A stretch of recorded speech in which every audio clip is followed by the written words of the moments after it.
Indo British advanced pain clinic నొప్పి మాయం surgery దూరం ఫర్ అపాయింట్మెంట్స్ 9155515563.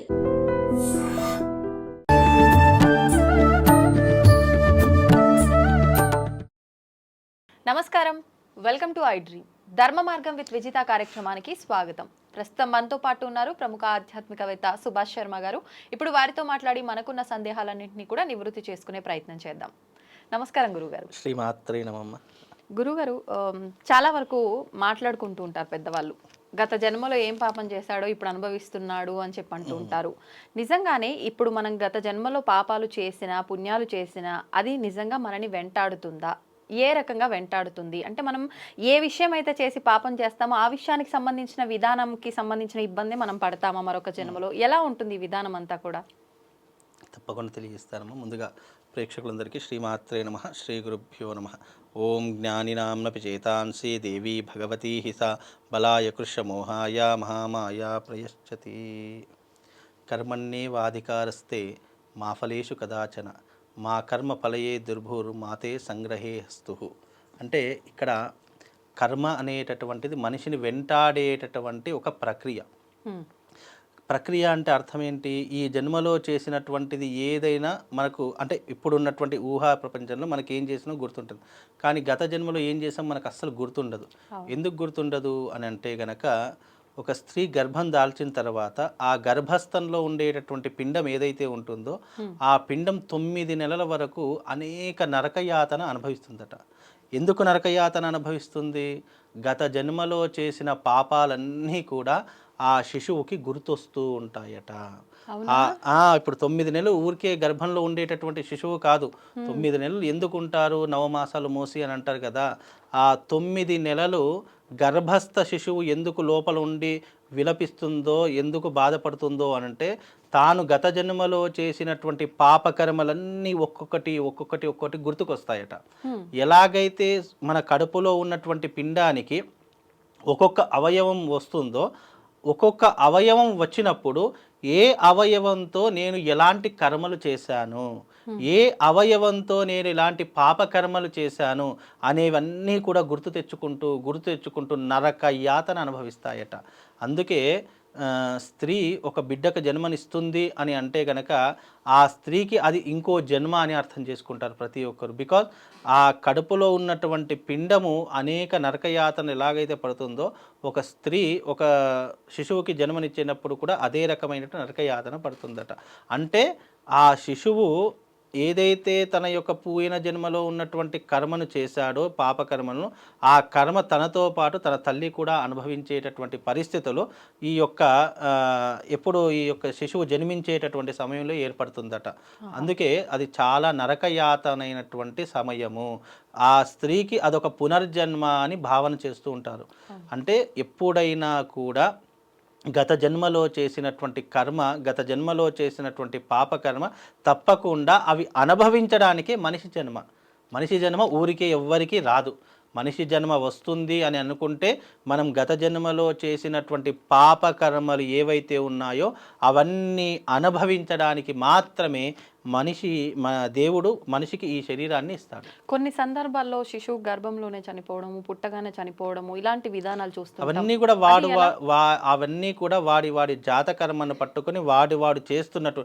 చాలామంది ఏంటంటే ఆయుష్ తీరకుండా చనిపోతారు.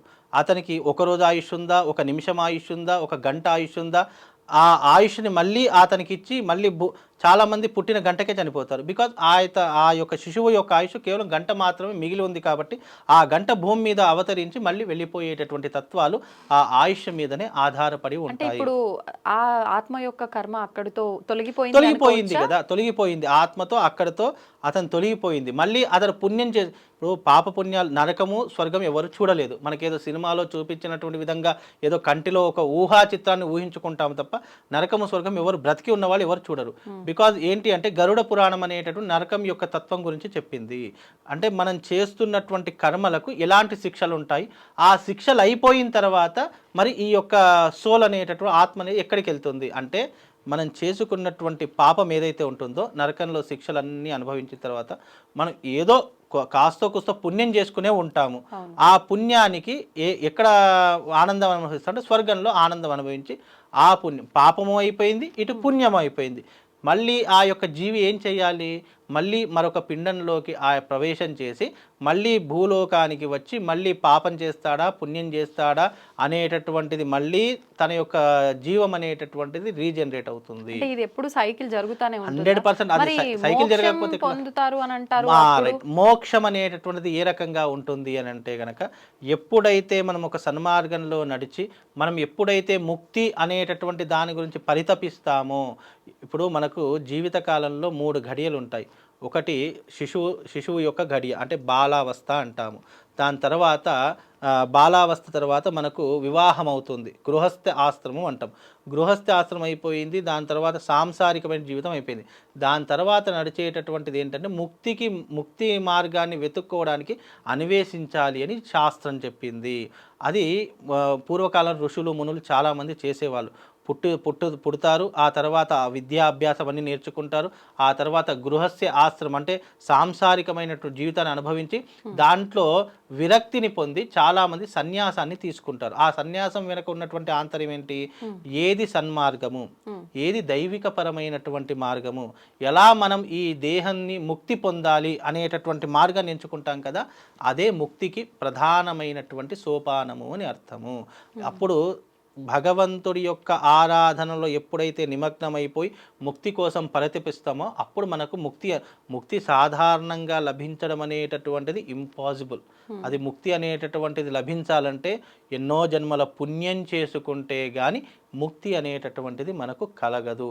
మన జీవితం అంతా రీసైక్లింగే. పుడతాము, పెరుగుతాము, చనిపోతాము, మళ్ళీ పుడతాము, పెరుగుతాము, ఇదే రీసైక్లింగ్గా జరుగుతూనే ఉంటుంది తప్ప ఎప్పటికీ కూడా మనకు ముక్తి అనేటటువంటిది కలగదు. బికాజ్ అలాగే గత జన్మలో చేసిన పాపకర్మలు ఎలా వెంటాడతాయి అంటే, చాలామంది ప్రస్తుత కాలంలో మనం ఉదాహరణగా తీసుకోవాలి అని అంటే, మనము ఇప్పుడు మా ఇంట్లో పుట్టినప్పుడు చాలా ధాన్యరాశులు ఉండేవి, చాలా సిరి సంపదలు ఉండేవి. మనం ఎలా అయితే పెరుగుతూ ఉంటామో అవన్నీ తరిగిపోతూ మనం ఒక ఊహకు ఒక 18 సంవత్సరాలు 20 సంవత్సరాలు వచ్చేసరికి అబ్బా నీ చిన్నప్పుడు చాలా రకాల మన ఇంట్లో ధనం ఉండేది, అది ఉండేది, ఇది ఉండేది, ఆ పాడి పంటలు ఉండేవి, చాలా చెప్పుకుంటూ వస్తాము. కానీ మనం పెరిగిన తర్వాత కొన్ని వయసు వచ్చిన తర్వాత అవన్నీ కూడా నశింపబోతాయి. బికాజ్ మనం పుట్టినటువంటి ఘడియ ఒక జీవితాన్ని మార్చేస్తూ ఉంటుంది, ఒక కుటుంబాన్ని చిన్నాభిన్నం చేసేటటువంటి అవకాశాలు పుట్టుక ద్వారా కూడా కలుగుతాయి. ఇది చాలా మట్టుకు నమ్మినా నమ్మకపోయినా కొంతమంది ఇంట్లో కొంతమంది పుడితే సిరి సంపదలు వస్తాయి, కలిసి వస్తుంటాయి, కలిసి వచ్చింది అని అంటూ ఉంటారు. కొంతమంది పుడితే వాళ్ళ ఇంట్లో సిరి సంపదలని తరిగిపోతూ వస్తాయి. బికాజ్ నష్టజాతకుడో లేదంటే పూర్వజన్మలో చేసినటువంటి కర్మనో ఏదో ఒకటి అంటూనే ఉంటాము. అంటే బికాజ్ మనం చేసుకున్న పూర్వజన్మ కర్మ ఫలితం అనేటటువంటిది తప్పకుండా మనకు వెంటాడుతుంది. చాలామందికి ఏ రకంగా వెంటాడుతుంటే పూర్వజన్మ కృతం పాపం వ్యాధి పీడైన నశ్యతం, అంటే కొంతమందికి వ్యాధి రూపంలో వస్తుంది, కొంతమందికి ధన రూపకంగా అంటే దారిద్ర రూపకంగా అనుభవించి చనిపోతూ ఉంటారు, మరికొంతమంది అకస్మాత్తుగా రోడ్డు ప్రమాదాల్లో చనిపోతూ ఉంటారు, మరికొంతమంది జల ప్రమాదాల్లో చనిపోతూ ఉంటారు, అంటే ఈ నదులలో కానీ సముద్రాలలో కానీ ఇలాంటి విషయాల్లో కొంతమంది చనిపోతారు. అంటే వాడి యొక్క చావు అనేటటువంటిది ఏ రకంగా రాసుందో అనేటటువంటిది మనకు పుట్టేటప్పుడే పుట్టుక చావు రెండు కూడా రాసే మనకు భూమి మీద పంపిస్తాడు భగవంతుడు అనేటటువంటి వాడు. అలాగే ఒక స్త్రీని హింసించినటువంటి వాడు స్త్రీ చేతిలోనే చనిపోతాడట. అంటే స్త్రీ చేతిలో చనిపోవడము అంటే స్త్రీ యొక్క విషయంలోనే చనిపోవడం అనేటువంటి కారణం అవుతుంది అని అర్థము. ఒక వ్యక్తి డబ్బు కోసం పరితపిస్తున్నాడు, డబ్బు అనుకుంటూనే చనిపోయాడు అనుకో, ఆ వ్యక్తి డబ్బుతోనే చనిపోతాడట. అయితే అప్పుల పాలై చనిపోతాడు, లేదా డబ్బులు ఎక్కువై చనిపోతాడు, ఇలా కూడా ఉంటుంది. అలాగే మనము ఎవరినైనా హింసించడం కానీ తల్లిదండ్రులను హింసించడం కానీ చేశామనుకోండి, ఆ తల్లిదండ్రుల యొక్క వేదనకే ఆ యొక్క వ్యక్తి మృతం అంటే చావు సంభవిస్తుంది అని అంటూ ఉంటారు. అంటే మనము పోయిన జన్మలో దేంతోనైతే పరితపిస్తూ చనిపోతూ ఉంటామో అదే మన జీవితంలో మళ్ళీ వచ్చి దాని ద్వారానే మళ్ళీ మనం అంతమైపోయేటటువంటి, అంటే దేనితో ప్రారంభమయ్యామో దానితోనే అంతమైపోతాము అని ఈ కర్మ యొక్క ప్రధానమైనటువంటి ఉద్దేశం. అంటే గత జన్మలో చేసిన పాపకర్మలు వెంటాడి మనిషిని మళ్ళీ రూపాంతరం చెందేంత వరకు అవి మనం వెంటాడుతూనే ఉంటూ ఉంటాయి. అందుకే ఎప్పుడు కూడా కర్మ అనేటటువంటిది మనల్ని వెంటాడు, ఆ కర్మ ఫలితాన్ని అనుభవించడానికే ఈ శరీరం ఉన్నది. ఈరోజు దుఃఖం అనుభవిస్తున్నాము, సుఖం అనుభవిస్తున్నాము, పాపం అనుభవిస్తున్నాము, కష్టం అనుభవిస్తున్నాము. అవన్నిటికీ కారణం గత జన్మలో చేసినటువంటి పాప పుణ్యములే. ఇది నమ్మినా నమ్మకపోయినా ఇది మాత్రం వాస్తవమైనటువంటి సంఘటన. అసలు తప్పించుకునే అవకాశమే లేదా? 100% తగ్గించుకునే అంటే అవకాశం తగ్గించుకునే అవకాశం ఉంది, తప్పించుకునే అవకాశం ఎలా లేదు. తగ్గించుకోవచ్చు? తగ్గించుకోవడం అంటే చెప్పారు మన సనాతన ధర్మంలో చెప్పినట్టు దైవికపరమైనటువంటి మార్గములు, యజ్ఞయాగాదులు, హోమాధిక్రతులు. ఇప్పుడు ఉదాహరణకు గత జన్మలో వివాహం కాకుండా చనిపోయాడు అనుకోండి, ఈ జన్మలో ఏమవుతుంది, వివాహం కోసం పరితపిస్తూ ఉంటాడట. నాకు వివాహం కావాలి కావాలి కావాలని చెప్పి తపిస్తూ ఉంటాడట. ఆ వివాహం అయిన తర్వాత ఆ వివాహం యొక్క సాంగత్యంలోనే మళ్ళీ మరణించడం అనేటటువంటి జరుగుతుందట.